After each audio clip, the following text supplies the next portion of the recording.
On y va. On commence sur les blessés, donc en fait l'infirmerie est vide, donc ça sera plus rapide. Le dernier c'était les bras, il a repris lundi avec le groupe, donc ça va plutôt bien. Donc on a tout le monde sur le pont. Ouais. Il peut commencer un match, finir un match, tu vas gérer tout ton jeu ou c'est... Ouais, il y a encore 2 jours à voir un petit peu. Hier, on a fait une opposition interne, il n'y avait pas eu de souffrance de son côté. Après, c'est vrai qu'il y a un petit moment qu'il n'a pas joué, donc on va attendre un peu pour voir comment il en est, voir avec lui où il en est. Mais il n'y a pas de raison parce qu'il a fait quand même on a pris beaucoup de précautions et la réathlétisation a été un peu plus longue et il a beaucoup travaillé physiquement, quoi. Donc de ce côté-là, il y a juste une question de rythme, je pense, après, à trouver. Sur la section d'Angers, c'est encore un match contre un adversaire Ouais. de votre championnat finalement. Mm. Vous avez négocié assez bien depuis le début de saison, surtout à domicile. C'est encore un match à bonifier par rapport à Nice aussi. Tout à fait, ouais. Ouais. C'est ce qu'on avait fait sur les derniers temps. Hein. On a pris un bon point à Nice, ce serait bien de le bonifier contre Angers. Après, ça reste toujours des matchs difficiles, quoi qu'il en soit, parce que bon, Angers a fait un très bon parcours au début, a eu un creux. Là, ils ont battu Montpellier chez eux. Voilà. On s'attend plutôt à une opposition très, très solide, voilà, très, très athlétique d'ailleurs, déjà. Donc, oui, si on peut être dans la lancée des dernières semaines, effectivement, ce sera vraiment très intéressant. Ce qui est important, c'est de garder cette détermination que l'on a, cette envie, cette solidité qui nous permet à l'extérieur de ramener des points et puis à la maison d'être performant. Donc, voilà. On y travaille beaucoup, je pense qu'on a progressé sur ce côté-là. Après, ça reste un match, hein, donc avec ses aléas, donc on ne sait pas, mais on a quand même depuis quelques semaines quelques garanties qui sont intéressantes, quoi, de ce côté-là. On se sent plus léger qu'on joue à domicile et qu'on vient prendre des points à l'extérieur, parce que c'était pas forcément le cas depuis le début de saison. Hein. Oui. Ouais, c'est-à-dire que bon, c'est vrai que sur les scénarios, c'était on perd à l'extérieur, on gagne à la maison. C'est sûr que quand tu n'as pas le droit non plus de faire trop de faux pas à la maison, parce qu'après tu as besoin de points. Donc, mais je pense on se met la même pression quand même, hein, parce qu'on sent que on peut avancer rapidement. Hein, c'est quand tu gagnes que tu avances, hein. Alors, rapidement. Je vous apprends rien là-dessus. Donc, on voit qu'aujourd'hui, au niveau du classement, c'est quand même resserré. On a cette marge de protection, j'allais dire, qui est intéressante. Il faut la garder. Donc, nous, on se met la pression pour garder cette marge. Sur le classement, alors l'année dernière, avec 34 points, c'est quasiment. Ouais. Là, on voit qu'il y a Toulouse qui est décroché, il y a Amiens qui est en distance aussi, mais il y a les paradistes en fait qui est à distance de vous. À ton avis, il y a combien de points ça va jouer ça va devenir le classique 42, 40? Oh, je pense que si on regarde un petit peu le classement, effectivement, donc ce que tu as dit, tu as résumé, c'est tout à fait correct. Et après, effectivement, il y a la place de barragistes. Et on s'aperçoit qu'en gros, les équipes qui sont aujourd'hui barragistes prennent un point par match. Donc il reste 12 matchs. Voilà, donc on peut calculer à peu près entre 39 et 40 points pour la place de barragiste. Donc il faudrait certainement plus de 40 points pour se sauver. Maintenant, ça c'est des stats, ça c'est des calculs. Après les points, il faut aller les chercher sur le terrain, dans l'action. Voilà, c'est surtout ça. Il peut se passer pas mal de choses encore. Quoi. Sur 12 matchs, c'est quand même long, ça fait pas mal de points à prendre.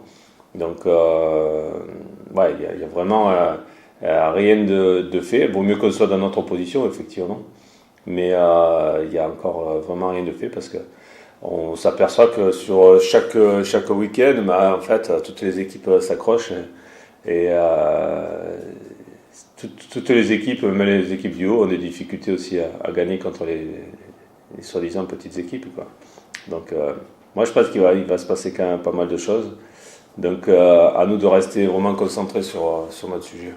Sur ce que tu dis, c'est que la place de 20, 20e, 19e, vous n'y êtes pas forcément.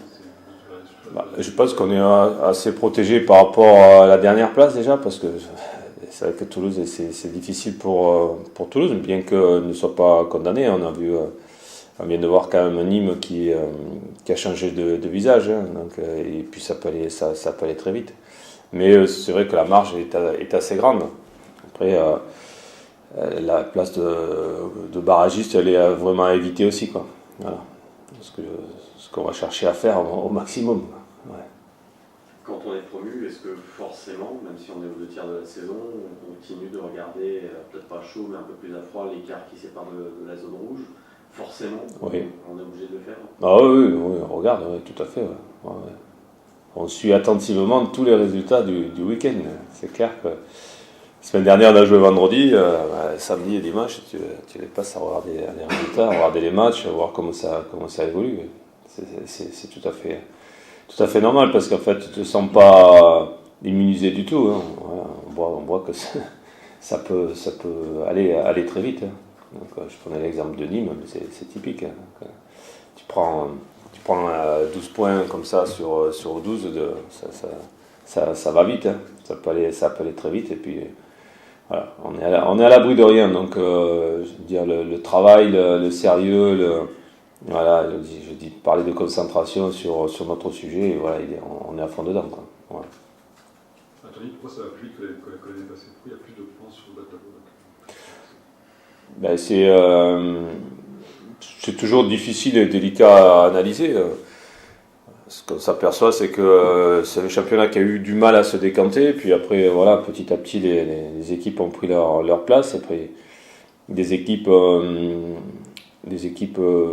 voilà, qu'on pensait qu'ils pouvaient décrocher aussi. Je parlais toujours de Nîmes qui était en difficulté. Ben voilà, réapparaissent. Donc ça donne un championnat difficile. Et puis quand on regarde les matchs, c'est quand même des matchs très très accrochés quand même. Voilà, au niveau des résultats, c'est pas simple d'aller à Nîmes, même pour des équipes comme Bordeaux, Lyon. Voilà. C'est pas facile d'aller à Brest, voilà, parce qu'on le voit. C'est pas facile d'aller à Amiens. Oui, c'est compliqué. Hein. Donc, tous ces matchs-là font que les résultats sont pas garantis pour certaines équipes, et qu'il y a des surprises. Donc effectivement, c'est un championnat qui est disputé, ouais, très disputé. Ouais. Vous imaginez un maintien acquis au mois d'avril ou fin mars? C'est quelque chose qui est envisageable? Toujours focus sur le fin mai, tu te dis bon, ça va jouer. Jusqu'au bout, je sais pas. Peut-être que ça se décantera un petit peu avant mi-mai, mais c'est difficile de se projeter. Ouais. C'est pas simple. Ouais. Là, on parle de cette place de barragiste, effectivement. Il y a quand même quelques candidats. Donc, je ne sais pas comment les équipes peuvent réagir. Je pense que jusqu'au bout, elles vont s'accrocher. Donc, là, je ne peux pas te faire de pronostic. En tout cas, quand je vois jouer Dijon, Amiens, voilà, je me dis, ouais, ils ont quand même des arguments. Ils ont vraiment des arguments. Tout le monde a ses chances. Donc, et on ne sent pas, je dis, à part Toulouse qui me semble en difficulté, les autres, c'est quand même, il y a de la qualité et c'est des équipes dangereuses. C'est la capacité à encaisser notamment peut-être les coups durs, mentalement, qui peut départager toutes ces équipes. Il y a un côté mental, ouais, qui rentre dans le jeu. Là, il y a tout. Hein. Là, on prend tous les aspects. Hein. Donc, mais le côté mental, le côté, il faut s'accrocher, il faut pas lâcher. Jouera certainement, ouais. Jouera certainement, c'est clair. Après, il y a des équipes, il y a des équipes de caractère. Voilà, on parlait de Nîmes. C'est vrai que chez eux, pour aller à Nîmes, c'est difficile, quoi. Il y a un gros public, c'est compliqué. Donc ça aussi. Ça, c'est des avantages qui le public va certainement soutenir son équipe. Et, je veux dire, les équipes, elles ont besoin de ça, elles le savent, quoi. Donc, comme nous, quand on joue à Le Blé, qu'on sait que tu as quand même pas mal de supporters qui te soutiennent, c'est un plus pour notre objectif. Et dans ce cas-là, le fait d'être revenu de Nice de 0-2 2 Oui. plusieurs fois lors de la première partie de saison, même à Dijon, quand vous étiez mené 2-0, vous aviez pris le 3e Ouais. but ensuite en seconde période. Est-ce que ça démontre que dans les têtes, le Stade Brestois, ça y est, a le mental suffisamment costaud pour pouvoir assurer? Ouais, je pense que question de mental, question d'expérience aussi, un peu plus d'expérience par rapport à ces échecs, entre guillemets, hein. Puisque chaque fois qu'on revenait de déplacements où ça s'était pas très bien passé, donc le but c'était d'apprendre. Donc je pense qu'on a appris. Il y a des garçons qui étaient un peu dans l'émotion, le sont moins. Il y a des leçons qui nous ont beaucoup servi. Je pense que si on fait un résumé sur le match de Nice, effectivement, on est mené, mais on n'a pas été impacté complètement par ces buts, parce que on sentait que c'était quand même dur pour nous d'être mené 2-0, parce qu'on pas non plus pléthore d'occasions, et que nous, on pouvait aussi revenir. Je pense que c'est ce qu'on a appris sur les derniers mois. Ouais. Tu as un effectif au complet, il n'y a plus de match de Coupe de France, de Coupe de la Ligue. Ouais. C'est une chance, c'est un avantage, ou c'est compliqué du coup de faire une équipe, de se dire je garde ce qui fonctionne, ou je te redonne la chance à certains? Ah oui, il y a une réflexion. Alors, la réflexion elle y est tous les jours. Hein. Tous les jours par rapport à ce qu'on voit, par rapport à ce qui nous attend sur le match de samedi. Chaque fois, il y a une grosse réflexion. Tout est basé sur le collectif. Hein. Après, il y a des déceptions au niveau individuel parce qu'il y a des garçons qui travaillent et qui, pour l'instant, ne sont pas récompensés. Mais c'est la loi d'une saison. Hein. Dans un collectif, c'est comme ça. Je préfère avoir tout l'effectif et avoir des choix à faire en fin de semaine qui sont difficiles. Qui sont difficiles même pour la composition des garçons qui vont rentrer. Tous ces garçons, ces finisseurs qui aujourd'hui deviennent très, très, très importants. Alors c'est pas toujours facile pour les joueurs d'entendre ça, mais il y a des fois, nous, on est sur aussi une stratégie de deuxième mi-temps aussi, hein, de fin de match, de dernière demi-heure, comment ça va se passer, qui on va faire rentrer, si ça se passe bien, si on est mené, il y a tout ça qui rentre en jeu, et des garçons qui sont polyvalents, donc aussi qui sont plus à même de se poser sur le banc, et des garçons qui peuvent amener plus de fraîcheur, d'autres moins, donc il y a toutes ces réflexions-là qui font que, en même temps, c'est passionnant aussi, mais c'est des choix à faire, ouais. C'est des choix à faire en termes de management, parce que je veux garder tout l'effectif prêt. Ouais. Et ça, c'est le plus dur. Pour les joueurs qui sont moins concernés, c'est le plus dur. Mais maintenant, il y a aussi des exemples de garçons qui n'ont pas joué pendant un certain temps, qui aussi rejouent. Dans ces exemples-là, c'est peut-être pas un exemple concret, ce que tu dis, mais c'est Cardona qui était remplaçant de saison, qui marque à Angers au match aller, qui depuis sort plus forcément d'équipe. C'est bien un joueur que tu ne peux pas forcément sortir de par ses capacités, de par ce qu'il montre aussi sur le terrain. Oui, il amène beaucoup de choses. Il amène beaucoup de choses, même si lui aussi, il a des états de forme différents. Hein. Donc, il y a des périodes où il est meilleur, comme tout le monde. Mais il amène l'intensité de course, il amène son endurance, il amène il amène toujours du danger. Voilà, donc il porte le danger au niveau du cas adverse. Donc ça aussi, même si il est moins en réussite devant le but, encore que il pèse quoi. Voilà, c'est le joueur, comme on dit, il pèse sur l'adversaire. Mais bon. Il n'est pas à l'abri aussi qu'on réfléchisse et qu'on le mette que sur la deuxième mi-temps. Il n'y a pas d'immunité là-dessus aussi. Hein. Ouais. Peut-être comme ça qu'il peut être fatigué ou des trucs comme ça. Hein. Ouais. Mais après, il faut que les autres, ceux qui doivent rentrer, nous amènent certaines garanties aussi. Quoi. Sur Romain Perraud aussi, qui a été décisif lors des 2 derniers matchs. On connaissait sa capacité offensive, mais on sait peut-être défensivement aussi où il a pu progresser. progressé ces dernières semaines? Ouais. C'est plus solide. Ouais. On sent moins de fébrilité, plus solide. Il commence à mettre son jeu en place. Et puis je pense que, comme tous ces garçons qui travaillent beaucoup, qui sont impliqués, automatiquement le travail qu'ils ont produit sur les 6 derniers mois apparaît tôt ou tard. Et il a réglé certains problèmes. Ouais. Il y a peut-être eu besoin de 6 mois pour découvrir, se faire répondre Souvent. aux attentes aussi.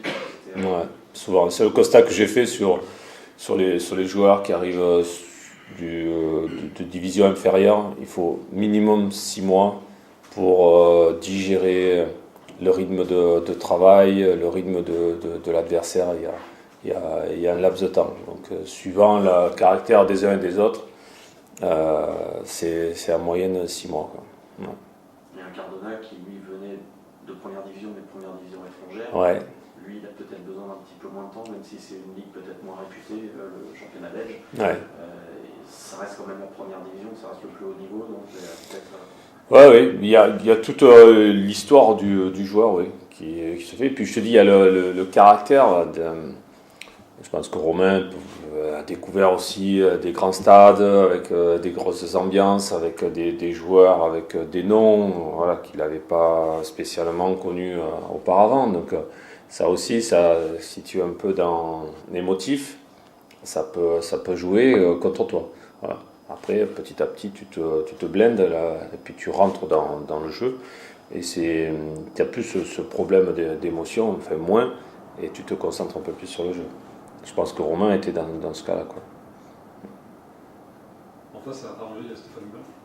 Ouais. Qui dure depuis combien de temps? On voit comment les coachs, on voit comme Montagny qui s'est fait loger 3e avec Lens. Ouais. Est-ce que c'est rassurant de voir un coach comme ça qui depuis 2011, on donne les clés du camion et ça avance? Ah oui.